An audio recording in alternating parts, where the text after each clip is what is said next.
Bismillahirrahmanirrahim. Assalamualaikum warahmatullahi wabarakatuh. Selamat pagi anak-anak. Apa kabar kalian di rumah? Semoga kalian selalu dalam keadaan sehat. Baiklah, untuk pagi hari ini silakan kalian buka buku pelajaran buku paket tematik tema 7 subtema 1, yaitu tentang peristiwa kebangsaan masa penjajahan. Sebelum kita masuk pada materi, sekarang perhatikan gambar-gambar berikut dan berilah tanda silang itu pada peristiwa yang tidak menyenangkan dan berilah tanda checklist pada peristiwa yang menyenangkan. Tentunya kalian bisa mengerjakan, bisa melihat sendiri ya, mana yang termasuk peristiwa menyenangkan dan mana yang termasuk tidak menyenangkan. Contohnya yang pertama di situ adalah menang lomba. Nah, kalau kita menang lomba pasti hati kita merasa senang, berarti itu kita checklist. Kalau sakit berarti itu peristiwa tidak menyenangkan. Jatuh itu termasuk peristiwa yang tidak menyenangkan. Merayakan ulang tahun pasti itu peristiwa yang menyenangkan. Kebanjiran rumahnya itu contoh tidak menyenangkan. Tamasya ke kebun binatang itu termasuk peristiwa yang menyenangkan. Lanjut, silakan dibuka, yaitu pada pembelajaran pertama pada halaman 2. Nah, pada halaman kedua kali ini kita belajar yaitu materi tentang rempah-rempah ya. Nah, apa sih rempah-rempah itu? Rempah-rempah itu adalah suatu tumbuhan yang aroma atau rasanya itu kuat sebagai bahan tambahan bumbu masakan atau sebagai obat-obatan. Jadi, masakan Indonesia itu rasanya khas. Kenapa? Karena bumbunya sangat enak, sangat pas, banyak, rempah-rempahnya banyak. Nah, itu salah satu manfaat dari rempah-rempah. Saking kayanya Indonesia dengan hasil rempah-rempahnya, melimpahnya. Nah, itu masyarakat Indonesia itu menjadi semakin sejahtera. Namun rempah-rempah yang begitu melimpah itu membuat bangsa-bangsa Eropa itu iri, ingin berusaha menguasai perdagangannya. Kenapa? Soal yang pertama, mengapa bangsa Eropa berhasrat untuk memonopoli perdagangan rempah-rempah? Berhasrat di sini adalah keinginan yang sangat menginginkan ya. Nah, di sini kenapa itu pertanyaannya? Jawabannya karena harga jual rempah-rempah di Eropa itu sangat mahal, sedangkan di negara Indonesia rempah-rempah itu sangat melimpah. Terus yang kedua yaitu seberapa tingginya nilai ekonomis rempah-rempah di mata bangsa Eropa. Nah, di situ adalah harganya itu sangat menjulang tinggi. Jadi harga rempah-rempah di Eropa itu sangat tinggi, semahal harga emas ya. Masyarakat Eropa itu sangat membutuhkan rempah-rempah untuk industri, obat-obatan, dan bumbu masak. Nah, yang ketiga, apa hubungan rempah-rempah dan penjajahan Indonesia?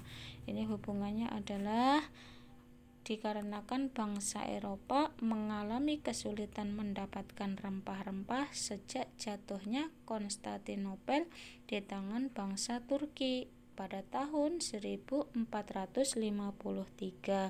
Sedangkan permusuhan antara bangsa Turki dengan bangsa Eropa ya, sehingga pemasokan itu rempah-rempah menjadi tersendat karena adanya permusuhan. Itulah hubungan rempah-rempah dengan penjajahan bangsa Indonesia. Lanjut, silahkan dibuka pada halaman selanjutnya yaitu halaman 3. Nah, pada halaman 3 di sini yaitu perhatikan, tahukah kamu hubungan antara cengkih dan penjajahan yang dialami oleh bangsa kita? Cengkih ini memiliki banyak sekali manfaat. Nah, sebagai bumbu masak, cengkih juga bisa digunakan dalam bentuk bunga utuh atau dalam bentuk bubuk ya. Nah, ini adalah cengkeh, perhatikan gambar di situ. Cengkeh itu memiliki banyak manfaat sebagai bumbu masak. Nah, yang contoh dari cengkeh ini adalah masuk dalam rempah-rempah. Ada pala dan masih ada banyak yang lainnya ya. Itu adalah masuk dalam rempah-rempah. Terus sekarang perhatikan, cengkeh itu juga dimanfaat oleh bangsa Cina dan Jepang sebagai dupa ya. Selain itu, minyak cengkeh itu banyak sekali digunakan sebagai aromaterapi dan bisa digunakan sebagai obat sakit gigi ya. Jadi cengkeh ini bisa digunakan sebagai bumbu masak, tambahan bumbu masak, dan bisa digunakan sebagai obat-obatan.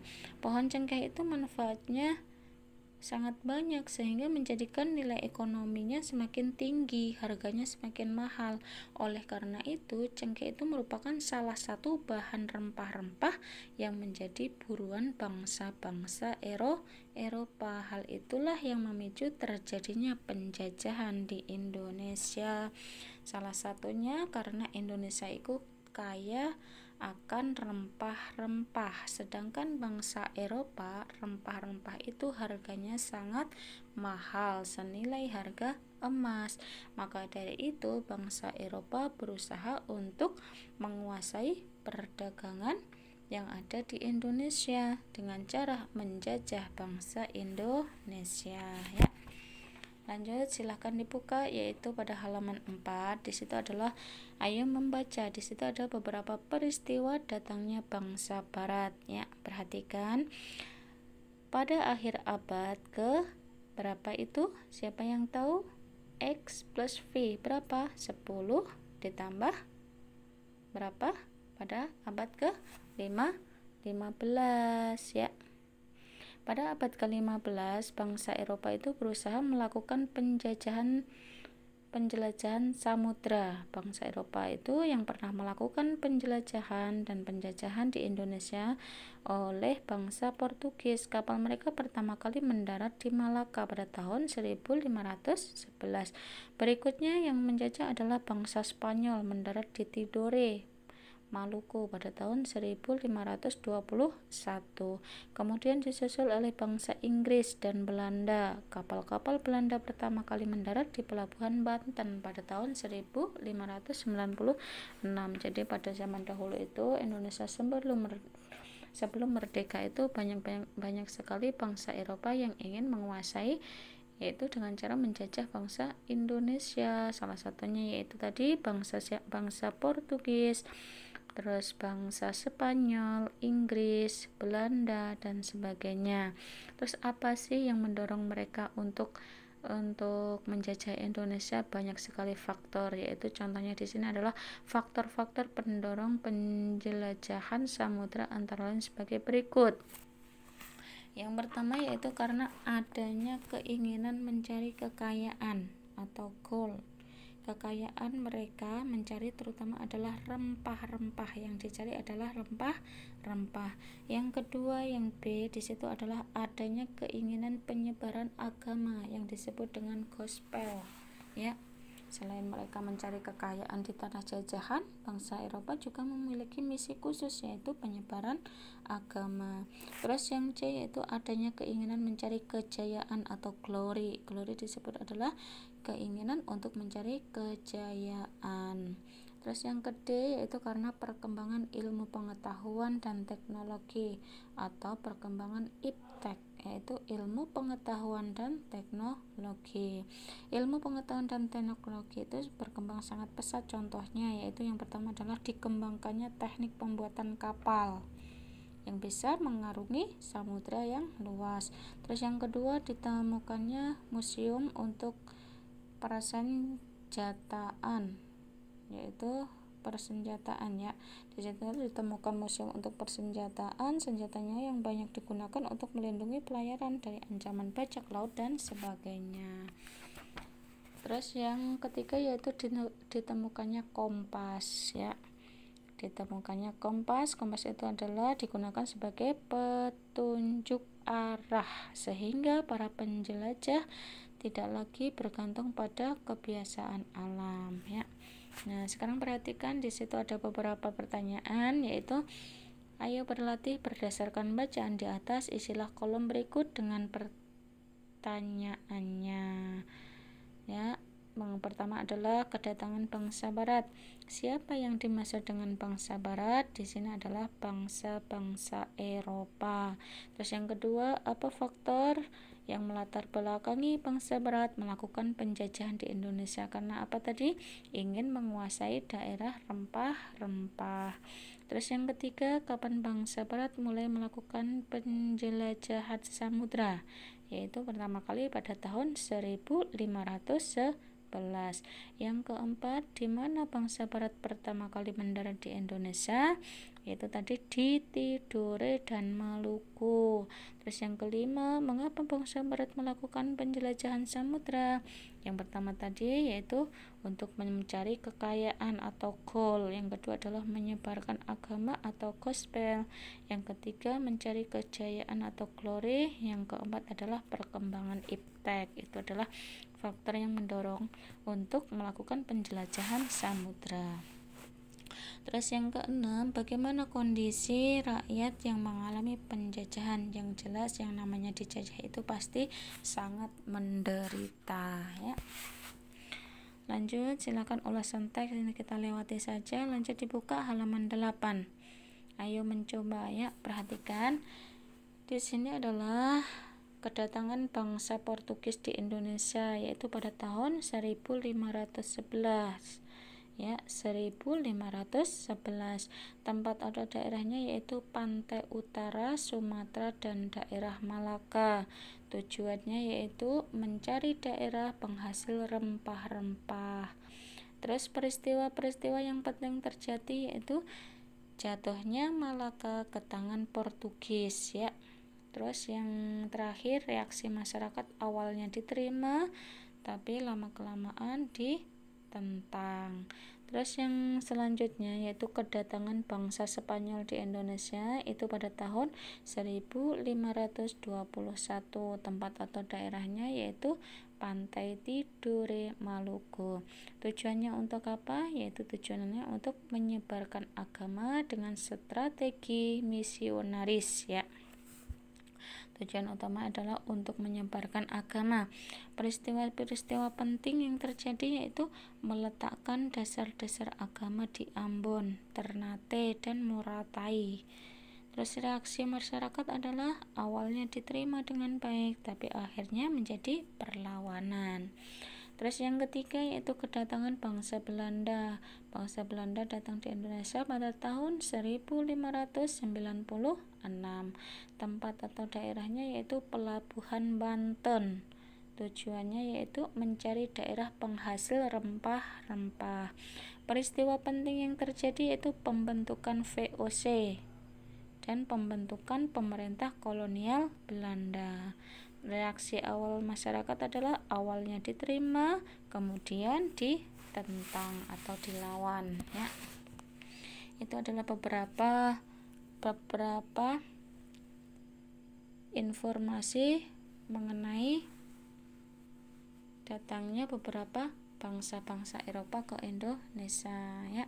Terus selanjutnya di sini ayo menulis, perhatikan pada halaman 9. Nah, di situ tulislah kembali artikel gospel dan glory pada kolom berikut.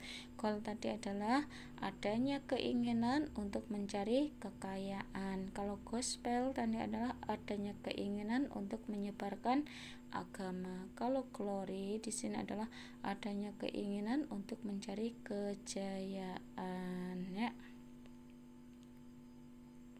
Terus di situ ada beberapa pertanyaan. Tuliskan pendapatmu mengenai semboyan 3G, goal, gospel, dan glory. Di situ adalah setuju atau tidak. Kalau menurut saya adalah saya tidak setuju. Mengapa?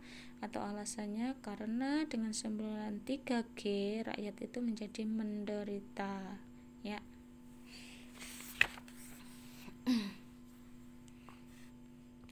Terus selanjutnya silakan dibuka halaman 10 ya. Itu adalah cengkeh ya, rempah-rempah cengkeh ya. Tadi udah kita bahas ya tentang cengkeh. Sekarang lanjut, silakan dibuka halaman 11. Sifat-sifat benda ya. Benda-benda yang ada di sekitar kita itu digolongkan menjadi 3 benda. Yang pertama adalah benda padat, benda cair, dan benda gas. Ketiganya ini memiliki sifat yang berbeda. Nah, salah satunya adalah sifat dari benda adalah kita akan tahu cara memperlakukan benda yang ada di sekitar kita. Perhatikan, salah satu wujud benda padat itu adalah kamu bisa memiliki banyak benda padat yang ada di sekitarmu, banyak sekali ya. Kamu dapat memegangnya, dapat memindahkannya tanpa mengubah bentuk aslinya. Contohnya di sini benda padat apa?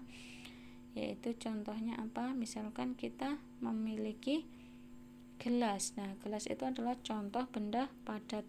Mau kita angkat, mau kita pindahkan, itu bendanya tetap sama. Itu adalah benda padat. Benda padat yang ada di sekitarmu itu dapat dirubah menjadi beberapa perlakuan, seperti diberi panas, diberi tekanan tinggi, diberi perlakuan fisik seperti menggunting, menekan, melipat, dan menyobek. Itu bisa untuk benda padat. Wujud berikutnya yang selanjutnya adalah benda cair. Benda cair itu dapat kita ketahui dengan mudah di sekitar kita. Contohnya apa? Contohnya yaitu air, minyak, sirup. Itu adalah contoh benda cair. Benda cair yang ada di sekitar kita biasanya itu berada di dalam sebuah wadah. Contohnya berada di bak kamar mandi, di baskom, di gelas, ataupun di botol ya. Perhatikan bahwa ketika benda cair itu dipindahkan, ia tidak berubah mengikuti wadahnya ya. Jika wadahnya berlubang, benda cair itu akan segera mengalir ke luar dari wadahnya. Jika kamu melihat sungai atau air terjun, air yang ada di dalam badan sungai akan mengalir dari tempat yang lebih tinggi ke tempat yang lebih rendah, dari atas menuju ke bawah, atau dari atas mengalir ke bawah, dari tempat yang tinggi menuju ke tempat yang rendah. Benda cair juga dapat merambat melalui serat-serat halus dari bahan seperti bahan kain. Benda cair mengisi rongga kecil dan pori-pori bahan tersebut ya. Itulah perbedaannya benda cair dan benda padat ya. Kalau benda padat itu bentuknya itu tidak berubah, tetapi kalau benda cair dia mengikuti tempatnya atau wadahnya. Wujud benda lain yaitu benda gas. Yang ketiga adalah gas. Manusia dapat memasukkan dan mengeluarkan gas dari dalam tubuhnya pada saat bernafas. Manusia menghirup gas oksigen dan mengeluarkan karbon dioksida. Dengan cara meniup, kamu dapat membuat sebuah balon mengembang. Dengan meniup, kamu juga dapat menggerakkan selembar kertas di tanganmu. Kamu dapat mencium bau nafasmu sendiri. Kamu pun juga dapat mencium bau-bau lain yang berupa gas. Dengan memahami sifat gas, manusia menciptakan parfum atau minyak wangi untuk menyebarkan bau dari gas yang dikeluarkan dari wadah parfum tersebut. Namun, apakah kamu dapat melihat wujud gas pada mata telanjang? Ya, tidak. Kita tidak bisa melihat dalam bentuk apa mata telanjang, tidak bisa ya. Nah, sekarang di situ ada beberapa penjelasan atau beberapa percobaan ya pada halaman 12. Nah, lanjut saja kita lewati ya.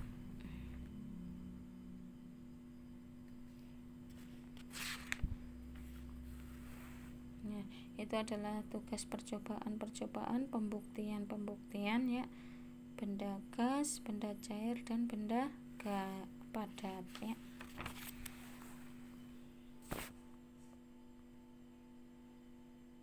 Nah, sekarang kita perhatikan dulu yang pertama, yaitu adalah percobaan pertama. Itu ada alat dan bahan: 2 buah pensil, penghapus pensil, peraut pensil, buku catatan. Langkahnya adalah ambillah pensil yang masih utuh, perhatikan bentuk dan gambarnya. Dengan menggunakan penyerut pensil, rautlah bagian ujung pensil hingga dapat digunakan untuk menulis. Perhatikanlah gambar dan bandingkan gambar ini dengan gambar pensil yang utuh sebelumnya. Terus yang ketiga, ambil penghapus pensil, amati bentuknya dan gambarlah. Gosokkan penghapus tersebut ke permukaan meja yang rata dan halus selama beberapa saat.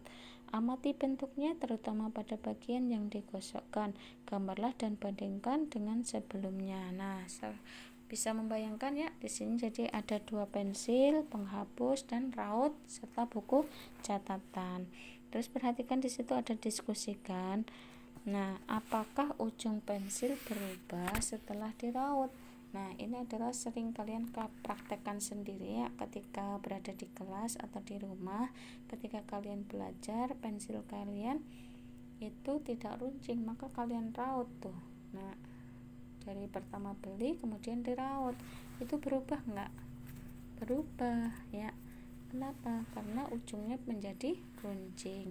Terus yang kedua, apakah ujung karet penghapus pensil berubah bentuk setelah digosokkan? Iya. Kenapa? Dari kalian beli masih kotak, kemudian kalian gunakan untuk menggosok, itu berubah apa tidak? Nah, itu berubah ujungnya karena setelah digosokkan penghapus tersebut menjadi berubah. Jadi kesimpulanku di sini adalah suatu benda padat itu dapat dirubah dengan perlakuan tertentu seperti diberi panas, diberi tekanan yang tinggi, atau diperlakukan secara fisik.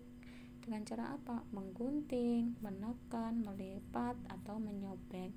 Itu adalah kesimpulan pada praktek tersebut ya. Terus yang percobaan yang kedua di sini adalah kita membuktikan yaitu alat dan bahan: gelas yang diisi air 3/4 tinggi gelas ya, wadah lain yang transparan, nampan atau papan kayu.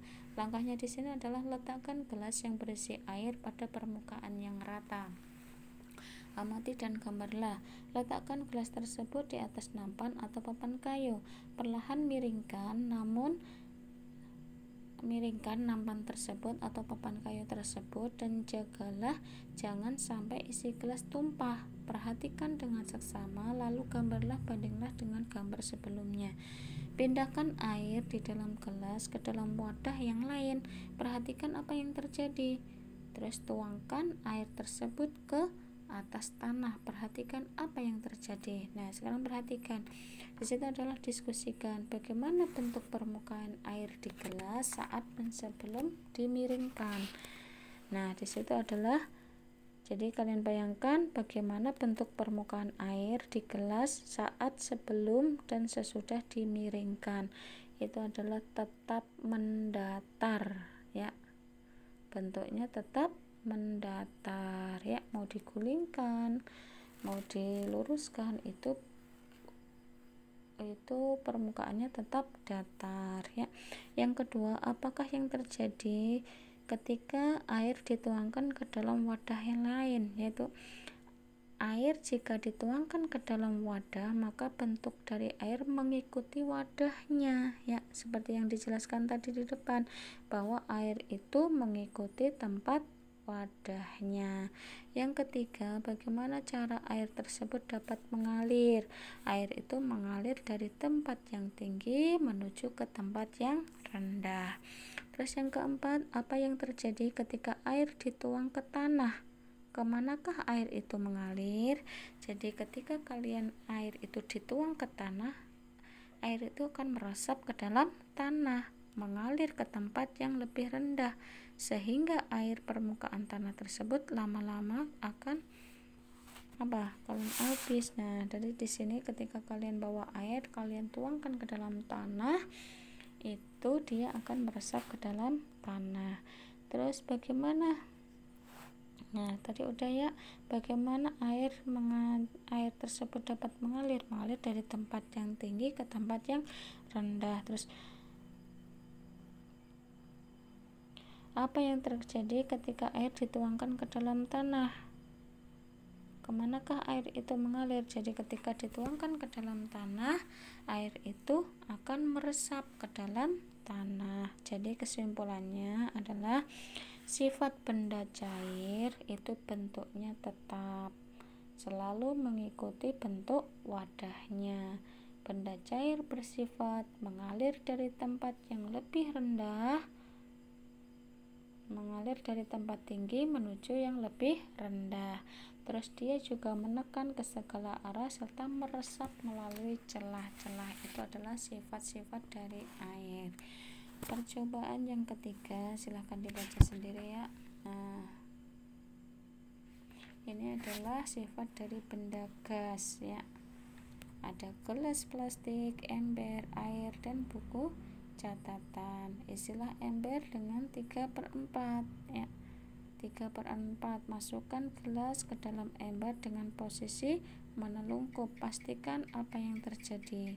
Miringkan gelas perlahan-lahan di dalam ember, amati dan keluar dari gelas tersebut ya.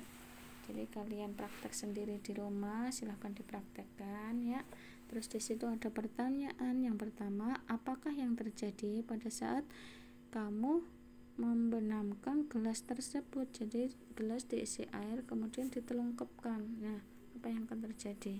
Nah, silahkan dipraktekkan sendiri ya untuk percobaan ketiga ya.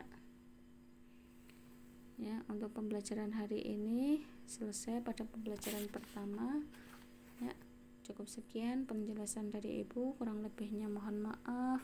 Assalamualaikum warahmatullahi wabarakatuh.